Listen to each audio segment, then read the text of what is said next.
Hello football lovers, berjumpa lagi dan lagi dengan Kakak Spasi. Kali ini Kakak sudah menyiapkan berita-berita terupdate seputar dunia sepak bola untuk kalian semua. Selamat menyaksikan.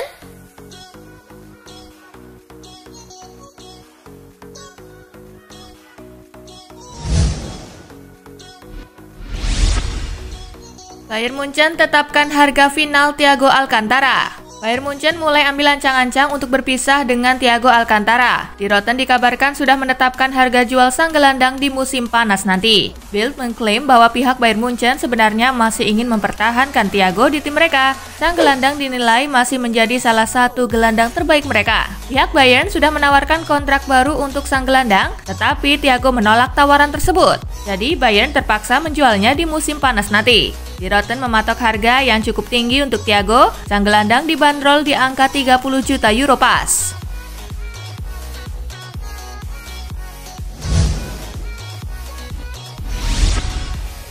Chelsea diklaim sudah negosiasikan transfer Jan Oblak dari Atletico Madrid. Chelsea diklaim telah menggelar pembicaraan resmi dengan pihak Atletico Madrid terkait transfer kiper berbakat Jan Oblak. Pandit sepak bola Nicolo Sira menyebut kepala transfer The Blues Marina Granovskaya saat ini sedang bekerja untuk membuat perekrutan Oblak terrealisasi di Stamford Bridge. Diberitakan sebelumnya bahwa Oblak sudah tidak betah di Wanda Metropolitano lantaran tidak suka dengan beberapa keputusan yang dibuat oleh Direktur Olahraga klub Andrea Berta. Dalam pandangan Sira, negosiasi transfer Oblak dipastikan bakal berjalan alot. Akan tetapi dia yakin Marina Granovskaya bisa membuka jalan kepindahan Oblak ke Stamford Bridge sebelum kampanye musim depan bergulir.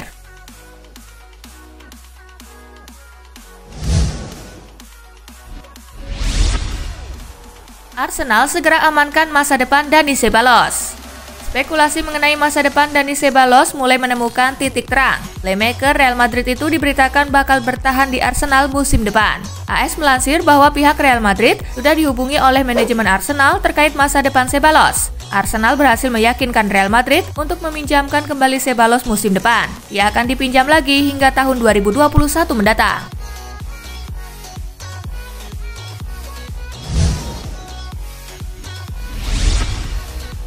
Willian disarankan gabung Tottenham daripada Arsenal. Mantan pemain Tottenham Hotspur, Darren Bent, menyarankan penyerang sayap Chelsea Willian Borges untuk memikirkan kembali keputusan menuju Arsenal. Menurut Bent, Willian lebih baik memilih Tottenham sebagai pelabuhan berikutnya. Bent mengklaim Willian bakal sangat cocok dengan ide dan strategi permainan Tottenham di bawah besutan Jose Mourinho. Apalagi The Lily-Whites tengah membutuhkan sosok penyerang sayap kanan ketimbang The Gunners.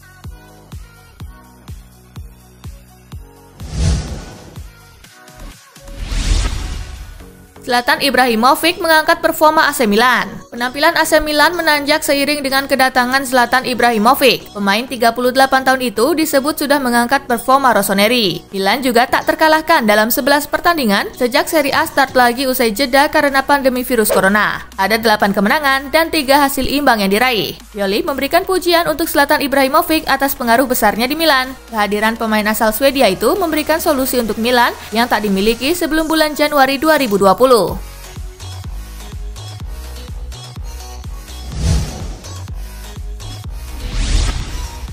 Karim Benzema selalu memikirkan Ballon d'Or. Striker Real Madrid Karim Benzema mengungkapkan dirinya selalu memikirkan Ballon d'Or setiap waktu, tetapi ia juga mengaku tidak terobsesi dengan penghargaan itu. Andai Ballon d'Or 2020 tetap digelar, Benzema diyakini bakal menjadi kandidat pemenang lantaran mampu menginspirasi Madrid dalam menjuarai La Liga Spanyol musim ini. Saat ditanya di akun YouTube miliknya terkait apakah ia bermimpi untuk memenangkan Ballon d'Or, dia menjawab sangat ingin memenangkannya.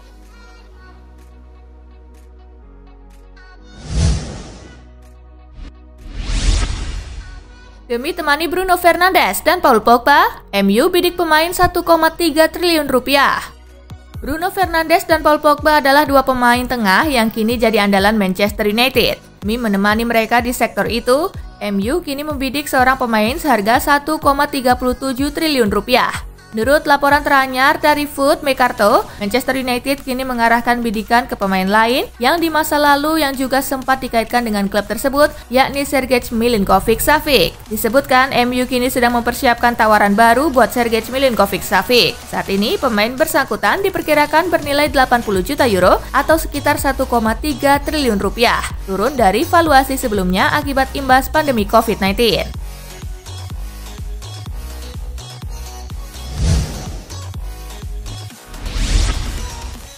Jebol gawang Napoli, gol terbaik Lautaro Martinez selama berkarir di Inter Milan.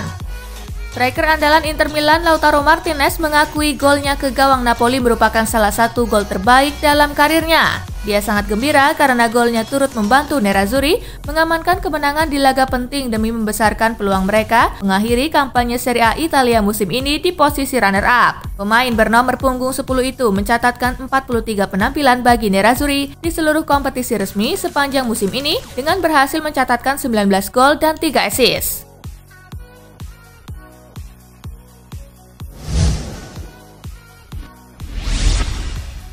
Diincar MU, Wolverhampton naikkan harga Raul Jimenez. Rencana Manchester United untuk merekrut Raul Jimenez dari Wolverhampton semakin sulit terrealisasi. Sang striker kini dibanderol dengan mahar yang lebih tinggi oleh pihak Wolves. Corriere dello Sport melaporkan bahwa pihak Wolverhampton memutuskan untuk tidak menjual Jimenez di musim panas nanti. Mereka menilai sang striker adalah penyerang yang sangat bagus. Kontribusinya sangat terasa di lini serang mereka musim ini. Pada awalnya, nilai transfer Jimenez berada di angka 60 juta pound sterling, namun kini Wolverhampton hanya ingin menjualnya di angka 72,5 juta pound sterling.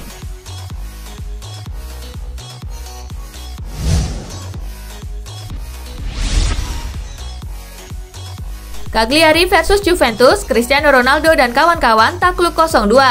Bertandang ke Sardegna Arena, Juventus langsung tertinggal dari tim tuan rumah berkat gol Luca Gagliano di menit ke-8.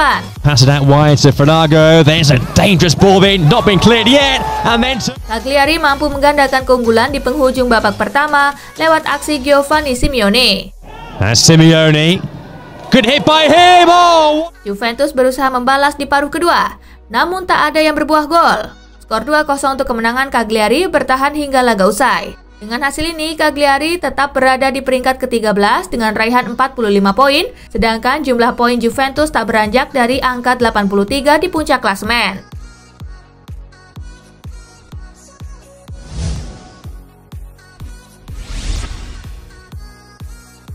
Sampdoria versus AC Milan, Rossoneri pesta 4-1. Bertandang ke Stadion Luigi Ferraris, Zlatan Ibrahimovic membawa tim tamu memimpin di menit keempat. This is his marquee, another one who's been among the goals, played in there, opening goal.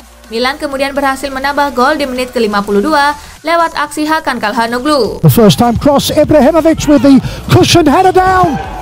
Dan gol kedua Ibrahimovic di menit ke-58. Unselfish, Ibrahimovic.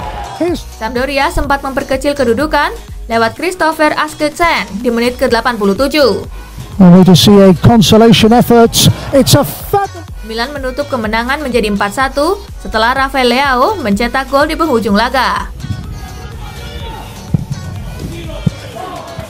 Dengan hasil ini, Sampdoria masih tertahan di peringkat ke-15 dengan raihan 41 poin, sedangkan Milan semakin mantap di posisi ke-6 dengan raihan 63 poin.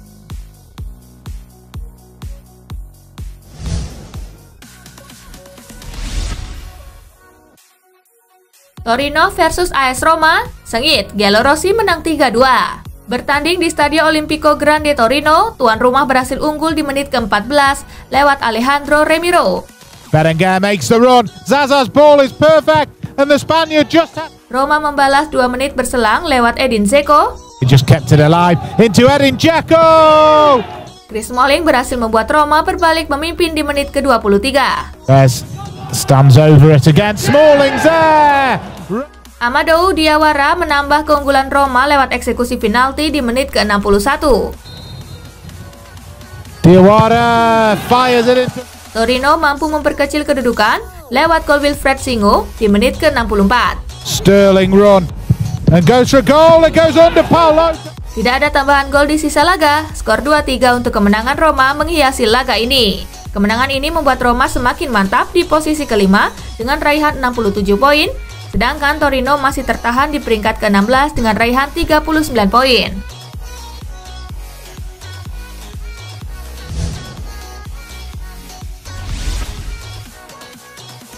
Lazio versus Brescia, Korea dan Immobile menangkan seimbang. Lazio menjamu Brescia di Olimpico. Tim besutan Simone Inzaghi itu tampil dominan sejak kick-off dan sudah memimpin di menit ke-17 lewat Joaquin Correa.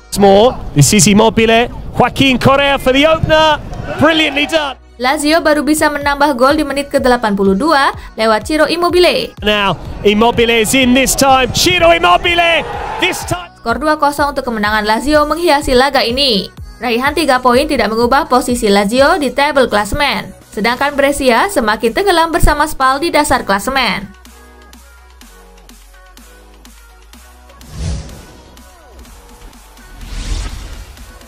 Hasil Serie A hari ini, Verona menang 3-0 atas Spal, Udinese kalah 1-2 dari Lecce, Sassuolo menang 5-0 atas Genoa, Fiorentina menang 4-0 atas Bologna.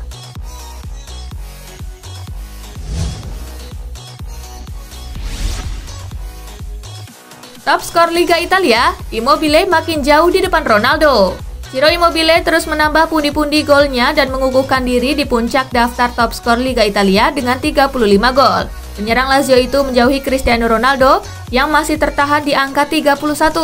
Selain itu, 1 gol Immobile ke gawang Brescia menjadi krusial buat peluangnya mematahkan rekor milik Gonzalo Higuain. Ia kini cuma berjarak 1 gol untuk menyamai rekor gol terbanyak dalam semusim milik Higuain kala membukukan 36 gol buat Napoli di musim 2015-2016.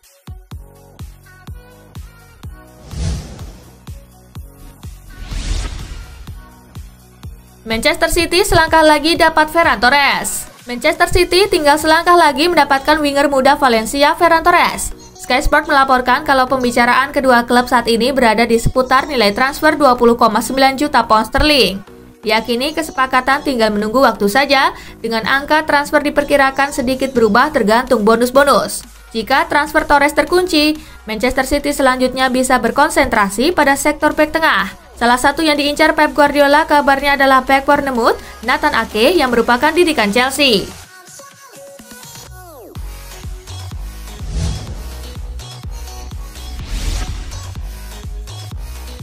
Pulih dari COVID-19, Xavi Hernandez kembali latih Al-Sadd. Pelatih Al-Sadd Xavi Hernandez dinyatakan bebas untuk bergabung dengan sesi latihan klub pada Rabu 29 Juli 2020.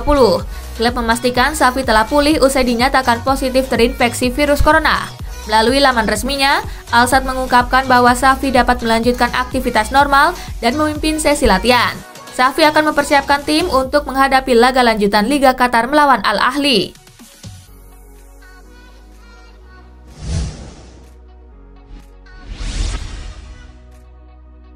Lolos ke Liga Champions 2020-2021, Manchester United dinilai berhutang pada Bruno Fernandes.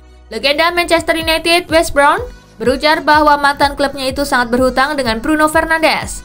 Sebab MU berhasil memastikan diri lolos ke Liga Champions musim 2020-2021 karena faktor penampilan impresif Fernandes. Fernandes berhasil langsung menyetel dengan gaya bermain Manchester United. Terhitung, Fernandes berhasil menyumbangkan 8 gol serta 7 assist dari 14 penampilannya bersama MU di Liga Inggris 2019-2020. Berkat penampilan luar biasa Fernandes tersebut, MU pun berhasil memastikan diri lolos ke Liga Champions 2020-2021. Ya, Fernandes mampu membantu United finish di posisi ketiga dengan raihan 66 poin dari 38 laga yang mereka mainkan.